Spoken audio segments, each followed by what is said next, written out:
एक ऐसी political story जो कम से कम मेरा जो जर्नलिस्टिक करियर है उसमें तो इतनी बड़ी स्टोरी मैंने नहीं देखी। देखिए, ये खबर अभी आने वाले दिनों में और बड़ी होने वाली है। आपको क्या लग रहा है क्यों हो गया ये? भारत के उपराष्ट्रपति का इस्तीफा, और वो भी ट्विटर के जरिए घोषणा किया गया ये इस्तीफा। एक चीज तो हम समझ लें इस बात को अच्छी तरीके से कि दरअसल इस वक्त बीजेपी कह लीजिए या संघ परिवार कह लीजिए या आरएसएस के लिए, मैं तो सबको आरएसएस ही मानता हूँ, वहां एक मिनी सिविल वॉर की स्थिति है। सबसे पहले मीडिया में तो डाइवर्जन का खेल चल रहा है।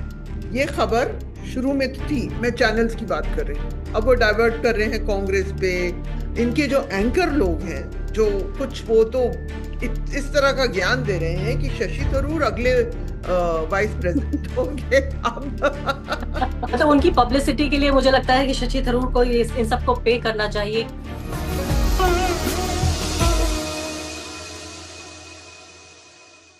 नमस्कार, द वायर में आपका स्वागत है। मैं हूं आरफा खानम शेरवानी। एक ऐसी पॉलिटिकल स्टोरी जो कम से कम मेरा जो जर्नलिस्टिक करियर है उसमें तो इतनी बड़ी स्टोरी मैंने नहीं देखी, और एक ऐसी खबर जिस पर किसी रिपोर्टर को, किसी राजनीतिक गैर राजनीतिक रिपोर्टर को कानो कान खबर नहीं लगी।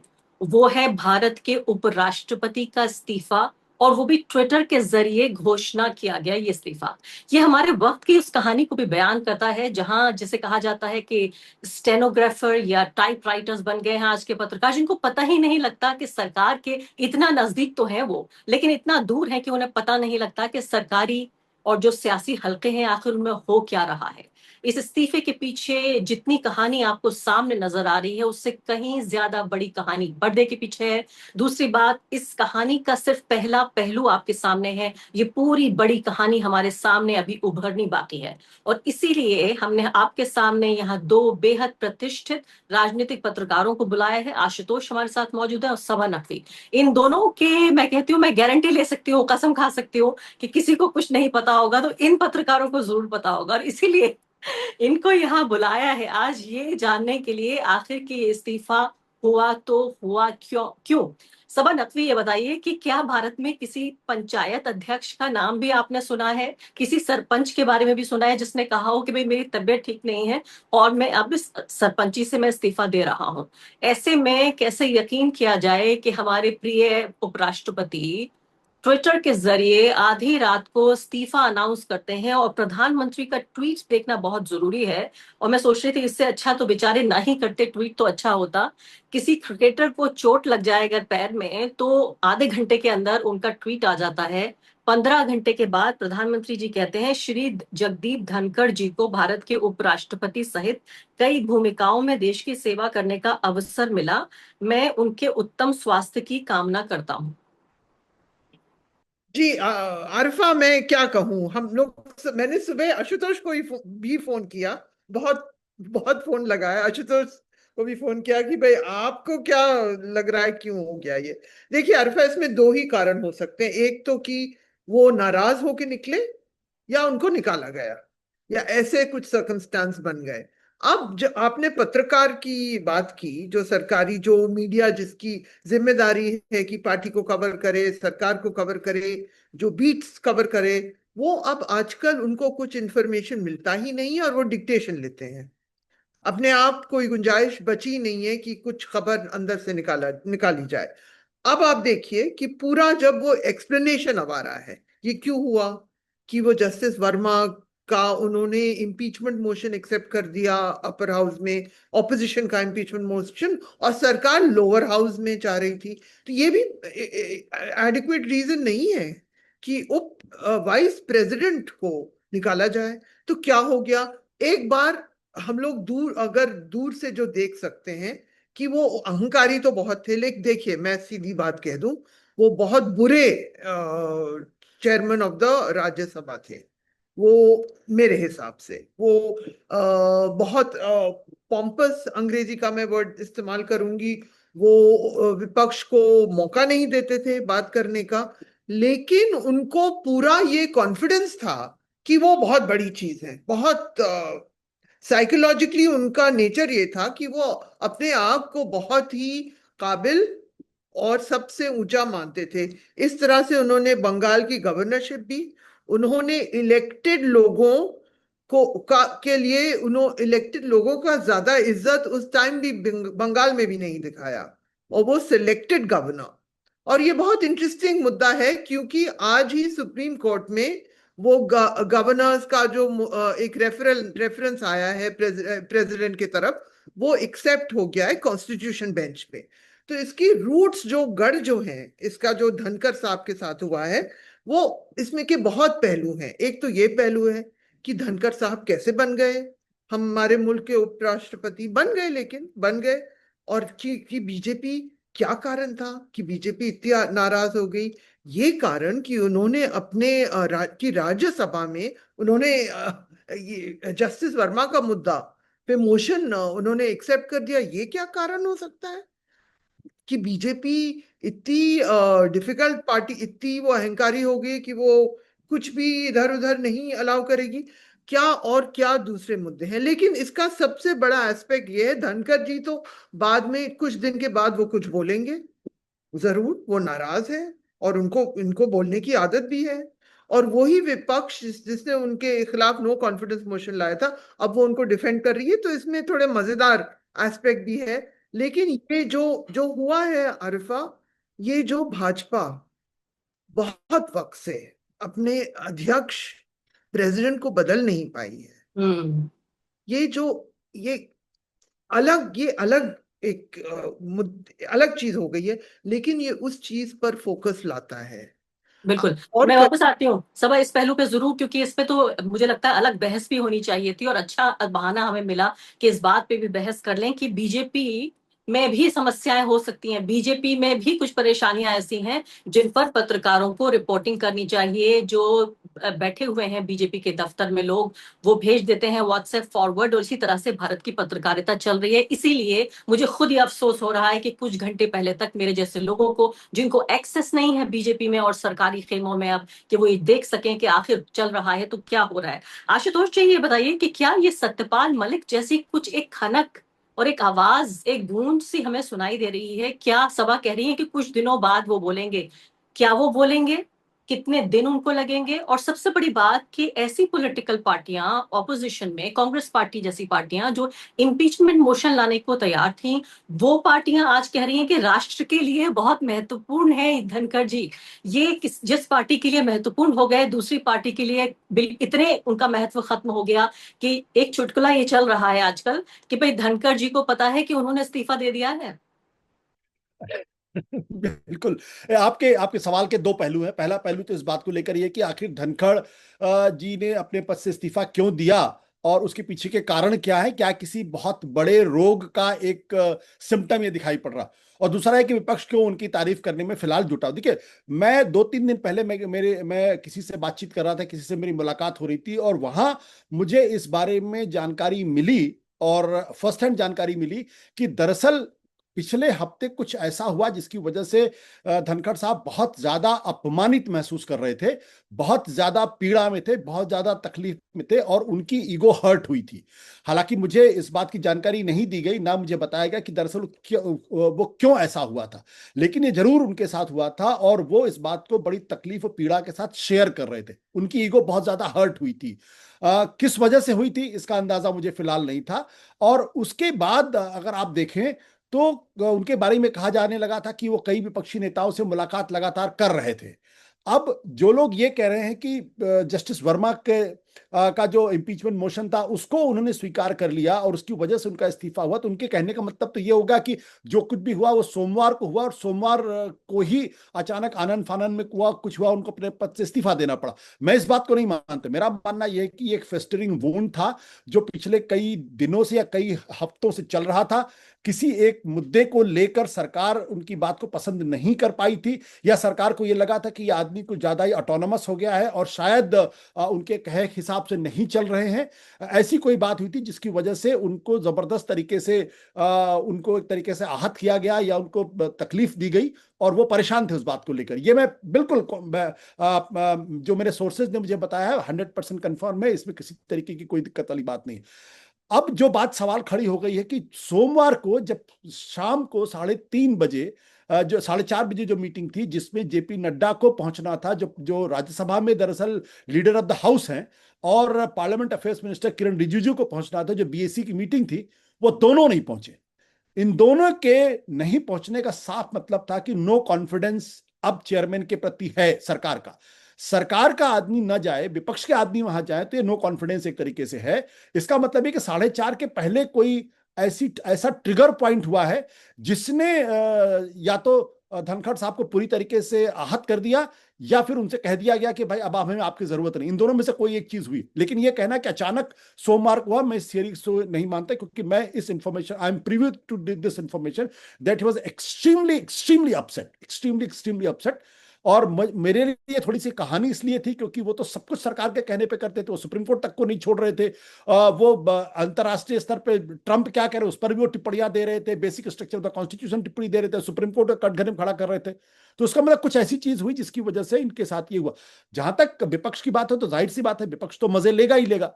विपक्ष अब धनखड़ में तमाम सुरखाब के पर देखेगा, क्योंकि जब वो ये बात कहते हैं तो दरअसल वो सरकार का एक तरीके से मजाक उड़ा रहे, सरकार की खिल्ली उड़ा रहे कि देखिए आपने जिसको बहुत पाला पोसा इतना किया, देखिए वो तो इस्तीफा देके चला गया। और उनको, वो तो चाहेंगे कि जगदीप धनखड़ को विलन नहीं बल्कि एक हीरो की तौर से प्रोजेक्ट किया जाए, और जी। ये बताया जाए कि दरअसल सरकार की विम्सिकल पॉलिटिक्स का हिस्सा और वो विक्टिमाइज्ड हुए हैं। वो ये कह रहे हैं कि भाई इतने खतरनाक हो गए थे धनखड़ साहब कि इनसे हाथ धोना इसलिए बहुत जरूरी था, और बहुत इमीडिएट इफेक्ट के साथ वो इसलिए कि बाकी जो विपक्ष के नेता हैं उनसे मिल रहे थे, और जो एनडीए के दो दूसरे साथी हैं, खासकर नायडू साहब, उनके ऊपर दबाव बनाने के लिए कह रहे थे कि भाई आप इस सरकार से आप समर्थन वापस ले लीजिए, यानी किसी तरीके से तख्ता पलट तक करने की कोशिश कर रहे थे। एक ऐसा व्यक्ति, पहली बात तो क्या आपको इस तरह की कोई खबर मिली है? मैं कोई वेरीफाइड इन्फॉर्मेशन इसको नहीं कह सकती हूँ, खबरी इस बात को कह रहे हैं अलग अलग व्हाट्सएप ग्रुप पे कि भाई हमें ये खबरें मिल रही हैं। दूसरी महत्वपूर्ण बात, ये एक ऐसा व्यक्ति जिसकी कमर में इतनी लचक हो कि वो सीधे खड़े नहीं हो पाते थे प्रधानमंत्री के सामने, उन्होंने पूरे उपराष्ट्रपति पद की गरिमा को एक व्यक्ति ने सिंगल हैंडेडली तबाह किया, पहले गवर्नर के पद को, फिर उपराष्ट्रपति के पद को। उस व्यक्ति को भी बर्दाश्त नहीं किया जा रहा है बीजेपी में। ये क्या वजह है? क्या क्या वाकई वो इतने खतरनाक हो गए थे कि उनकी तमाम वफादारी एक कुछ ही घंटों में पानी फिर गया उस पर? अरफा, सबसे पहले तो मैं ये कहना चाहूंगी कि एक जो सुनने में आया है, और ये मैं व्हाट्सएप मीडिया के व्हाट्सएप तो कह रहे हैं कि शशि थरूर को वाइस प्रेसिडेंट बनाया जाएगा। नीतीश कुमार, जो जिनकी तबीयत इतनी खराब है कि वो बिहार के कैंपेन में सवाल उठ रहे हैं कि उनको वाइस प्रेसिडेंट बनाया जाएगा। तो मीडिया के गॉसिप में अभी पूरी तरह रिलाई नहीं कर सकते, लेकिन कुछ साथी हैं जिनको अंदाजा होता है, इसमें कोई शक नहीं है। और सबसे पहले तो कि आरएसएस के तरफ से कि ये उन्होंने धनकर जी, ये नहीं कि बीजेपी का बहुत लंबा लॉन्ग टर्म प्लान था, ये कुछ हुआ है, हो सकता है एक हफ्ते से चल रहा हो सकता है एकदम से, लेकिन कि देखिए ये पूरा जो मसला जो बीजेपी के अंदर है, एक आईबॉल टू आईबॉल कॉन्फ्रंट्रेशन। और जब मैं कॉन्फ्रंट्रेशन की बात करती हूँ, ये मत समझिए कि बीजेपी और आरएसएस अलग है। बीजेपी आरएसएस एक ही है, लेकिन अंदर हमेशा हमेशा प्रेशर्स होते हैं। ये धनकर का के साथ जो हुआ है, उसके बाद बहुत सारी चीजें हैं जो और भी प्रेशर अंदर से, जो प्रेशर कुकर का उसके अंदर जो सब बैठे हैं संघ वाले, उसके अंदर बहुत कुकर की सीटियां आएंगी। अब जो, लेकिन धनकर जी के बारे में किसी को क्लैरिटी के साथ कोई मुझे नहीं बता रहा है, लेकिन आप गौर करिए, मुझे लग रहा है कि ये स्टोरी जो लीक होगी, ये वकीलों के थ्रू लीक होगी क्योंकि आप देखिए, क्योंकि धनकर जी भी लॉयर रह चुके हैं। आप देखिए कपिल सिब्बल खूबसूरत खूबसूरत चीजें कह रहे हैं उनके बारे में, वही कपिल सिब्बल जो अच्छी तरह जानते हैं धनकर किस तरह के गवर्नर थे, किस तरह के वाइस प्रेसिडेंट थे। और वही सब खूबसूरत वो लीगल फ्रेटर्निटी के थ्रू हो सकता है लीक हो जाए, हो सकता है कि आशुतोष की किसी से मुलाकात हो। लेकिन एक और खबर बीच में, और उसको मैं समझ नहीं पाई हूँ, कि कोई ब्लैंक पेपर में बीजेपी के एमपीज का सिग्नेचर लिया गया। तो मुझे अभी तक मैंने मुझे नहीं समझ आया। मेरा सवाल आपसे अगला यही होने वाला था कि ये भी खबर है कि ये भी खबर है इनको इम्पीच करने की तैयारी थी, हाँ, और उससे पहले इस जिल्लत से बचने के लिए उन्होंने खुद इस्तीफा दे दिया। देखिए, बहुत ही कुछ जो हुआ हमें खबर निकल आएगी। लेकिन ये जो सत्यपाल मलिक वाली मैंने खुद ट्वीट किया कि दोनों जाट हैं, Jat and Jat, Jat and Jat the real movie, Satyapal Malik. Satyapal Malik Jammu and Kashmir के गवर्नर थे, तो उनके पास बहुत ही प्रिविलेज किस्म का इंफॉर्मेशन था। क्या इनके पास भी हो सकता है कि इनकी ईगो इतनी बड़ी है? देखिए, इनको ना तो क्लियरली ना तो भाजपा से ज्यादा इज्जत मिल रही थी, और विपक्ष की रियल इज्जत तो है नहीं, है ना? कि लेकिन अब वो अगर कुछ अपने आप को रिस्टोर करना चाह रहे हैं और कुछ असल दम वाली बात कह दें, कुछ अंदर की कोई खबर दे दें, पता नहीं। हम लोग प्रेस वाले हैं, तो हम लोग ये इसी उम्मीद में जिंदा हैं कि अच्छी अच्छी खबरें, वो सरकार जो खबर देती नहीं है वहां से आए। लेकिन आप कवर अप देखिए, मीडिया में अब चल रहा है कि वो ये सिर्फ जस्टिस वर्मा का मुद्दा था, टेंशन हो गया। ऐसे टेंशन में क्या आदमी ऐसे कॉन्स्टिट्यूशनल पोजीशन से रिजाइन कर देता है? दूसरी स्टोरी जो मीडिया चला रही है कि उनको घर, वो इंटाइटल वो है घर के लिए, वो उनको जिंदगी भर अच्छा बंगलो, सरकारी बंगलो मिलेगा। मीडिया जल्दी बता रही है क्या क्या लुटियंस दिल्ली में बंगलो मिलेगा। ये सब इस तरह की स्टोरीज हो रही हैं कि उनको क्या मिल सकता है क्या। लेकिन एक्सप्लेनेशन साफ आ रहा है। डाइवर्जन भी शुरू हो गया है कांग्रेस का, कुछ इनकम टैक्स, क्योंकि ये भाजपा के लिए आप ही इस आदमी को लाए। ये आदमी छोड़ रहा है सेशन के पहले, है ना? अब जब इतने महत्वपूर्ण ऑपरेशन सिंदूर, इन सब चीजों के बारे में बात होनी चाहिए। तो चलिए, और वैसे भी एक और चीज आरिफा, साल जब से ये सरकार, जिस तरह से पार्लियामेंट, संसद की जो बेइज्जती हुई है, ना तो कमिटीज बनती हैं, ना तो ऑपोजिशन की आवाज सुनी जाती है, ये सब हुआ है। और ये एक और एग्जाम्पल है। ये शख्स जिनकी जिम्मेदारी थी, या तो उनको निकाला गया, तो आप भी सांसद की बेइज्जती कर रहे हैं। अगर कुछ लोगों ने निकाला, अगर वो खुद निकले, वो भी बेइज्जत कर रहे हैं। अभी सेशन शुरू होने वाला है, आप क्या कर रहे हैं? बिल्कुल। आशुतोष, ये बताइए कि वो भी सांसद सामने आ सकते हैं, क्योंकि अगर वो पत्रकारों को फोन पर बता रहे हैं कि भाई मैं वो हूँ सांसद जिसने साइन किया है, जिसने मुझसे कहा गया कि भाई साइन कर दीजिए, हम ये कोशिश कर रहे हैं करने की। तो अब जैसे सभा कह रही है कि वक्त लगेगा, खबर तो आएगी, और मैं मानती हूँ कि खबर पानी की तरह होती है, अपना रास्ता कहीं ना कहीं से निकाल लेती है। लेकिन अगली बात जो मैं आपसे पूछना चाहती हूँ, जो सिर्फ इससे ये एक तरह का, मैं कहूंगी, एक ज्वालामुखी के ऊपर रखा हुआ एक रोशनी हमें नजर आ रही है, ऊपर पूरा ज्वालामुखी हमें दिख नहीं पा रहा है कि क्या ये 240 का इफेक्ट है, कि क्या 2024 के चुनाव के बाद नरेंद्र मोदी की घटती लोकप्रियता, उनकी घटती ताकत, क्या इस सब को इस्तेमाल करके धनखड़ इतने बड़े। लेकिन सबसे बड़ी बात यह है कि धनखड़ जी से कोई उम्मीद नहीं करता था कि अगर कोई ऐसा तख्ता पलट या ऐसा कुछ करने की कोशिश भी होगी, तो ऑफ ऑल द पीपल, जिसे अंग्रेजी में कहते हैं कि सारे लोगों के बारे में आप सोच लें, तो नीचे से भी 100वें आदमी नहीं होंगे वो। तो मुझे ये बताइए कि क्या ये नरेंद्र मोदी की घटती लोकप्रियता, पार्टी में उनका घटता वजन, सभा की बात से मैं सहमत हूं। अक्सर लोग जो बताने की कोशिश करते हैं कि देखिए भाई, बीजेपी एक तरफ है, आरएसएस दूसरी तरफ है, भागवत ये चाहते हैं, मोदी ये चाहते हैं, मुझे लगता है ये सब बहानेबाजी है, ये सब एक है, सिर्फ ये सत्ता का सुख भोगने के लिए एक साथ मौजूद है एक तरफ। लेकिन मुझे बताइए कि क्या ये नरेंद्र मोदी से जुड़ी हुई बात है? देखिए आरफा, मैं क्यों इस बात को कह रहा हूं। मिनी सिविल वॉर की स्थिति इसलिए है क्योंकि जिस व्यक्ति को देश का इंदिरा गांधी के बाद सबसे पावरफुल प्राइम मिनिस्टर माना जा रहा, जिनकी इच्छा के बगैर बीजेपी के अंदर परिंदा भी पर नहीं मारता है, वो आदमी पिछले 2 साल से अपने मन का पार्टी अध्यक्ष नहीं चुन पा रहा। और यह सच्चाई है। आपको याद होगा कि जब अमित शाह पार्टी के प्रेसिडेंट थे, तो 1 साल पहले जेपी नड्डा को कार्यकारी प्रेसिडेंट बना दिया गया था। फिर बहुत स्मूथ ट्रांजिशन हुआ था जेपी नड्डा को, और सिर्फ इतनी सी बात आई थी कि जेपी नड्डा बनेंगे, भूपेंद्र यादव बनेंगे, और बाद में यह हुआ कि चूंकि भूपेंद्र यादव बहुत ज्यादा करीब है अमित शाह के, इसलिए जेपी नड्डा को बना दिया गया। जेपी नड्डा पे कंसेंसस हो गया। लेकिन लोकसभा चुनाव के 6 महीने पहले से यह बात आने लगी थी कि इनको इसलिए एक्सटेंशन दिया जा रहा है क्योंकि लोकसभा का चुनाव हो और कंटिन्यूटी ब्रेक हो जाएगी। लोकसभा के चुनाव को हुए भी तकरीबन 1 साल से ज्यादा का वक्त हो गया और अभी तक पार्टी का अध्यक्ष नहीं चुना जा चुका है, अभी तक नहीं हुआ। ऐसा क्यों? ऐसा इसलिए क्योंकि आरएसएस में मोहन भागवत ने अंगद की तरीके से अपना पैर अड़ा दिया है कि अब भारतीय जनता पार्टी का अध्यक्ष वो होगा जिसकी रीढ़ की हड्डी होगी, और जो आरएसएस के कहने पर चलेगा, आंख बंद करके, वो नरेंद्र मोदी और अमित शाह की बातों पर नहीं चलेगा, वो कठपुतली नहीं होगा। ये बोन ऑफ कंटेंशन है इनके। साथ ही साथ उनको ये भी कहना है कि कुछ ऐसे लोगों को जिनको आपने बनवास दे रखा है उनका भी रिहेबिलिटेशन होना चाहिए। ये अपने आप में बहुत बड़ी खबर है, लेकिन हमारे मीडिया में इस पर ना तो चर्चा होती ना इस पर डिबेट होती है, क्योंकि ये डिबेट जो है वो नरेंद्र मोदी को भी डैमेज करती है, ये डिबेट आरएसएस को भी डैमेज करती है, ये डिबेट बीजेपी को भी डैमेज करती है। लेकिन दबे छुपे शब्दों में ये खबर आती है। आप जब आरएसएस के लोगों से बातचीत करते हैं तो वो साफ तौर पर कहते हैं कि नरेंद्र मोदी की प्रायोरिटी ये हो सकती है कि अगले चुनाव में उनको प्रधानमंत्री बनना है। आरएसएस की प्रायोरिटी ये है कि अगले 25 साल का रोड मैप क्या होगा। आरएसएस को हिंदू यूनिटी की बात करनी है। वो नरेंद्र मोदी की विम एंड फैंसी के आधार पे अपने सिविलाइजेशन प्रोजेक्ट को खत्म नहीं कर सकते हैं।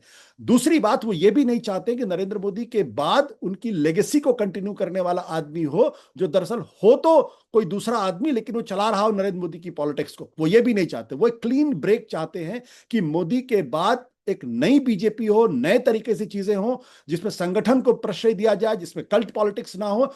चुनाव जीतना जीतना वो एक अलग तरीके का प्रश्न है, लेकिन उनको ये लगता है कि पिछले 10 सालों के अंदर संघ परिवार कमजोर हुआ। सांगठनिक तौर की मैं बात कर रहा हूं, रिसोर्सेज के संदर्भ में नहीं।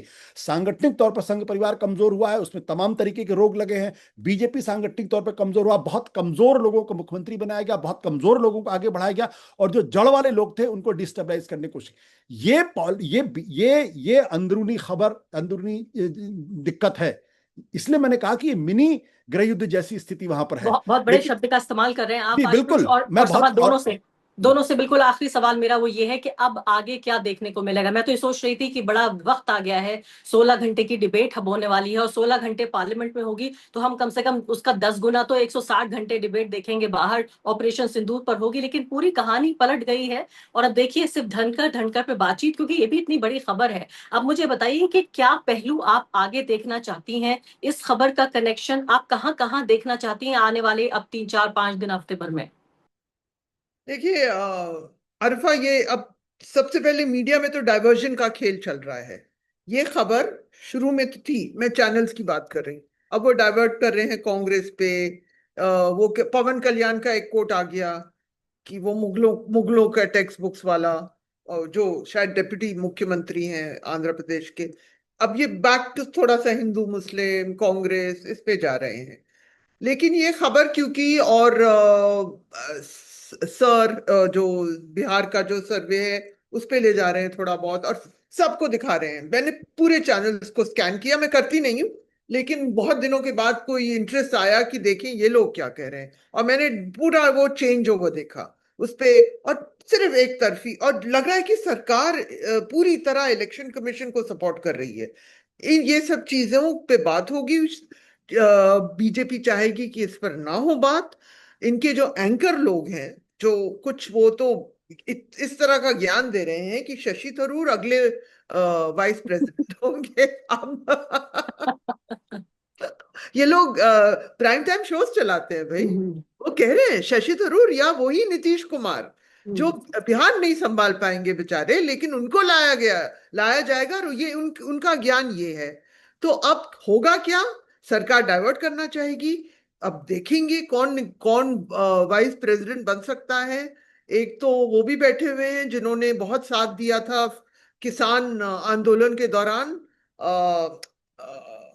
हमारे जो पत्रकार मित्र थे, आशुतोष नाम याद करते होंगे, वो बैठे हुए थे जिन्होंने फार्म लॉज, वो राज्यसभा में, उनका नाम मेरे दिमाग से चला गया, जिन्होंने, जो डिबेट हो रहा था फार्म लॉज पे, उन्होंने होने नहीं दिया और उन्होंने हैमर इन किया।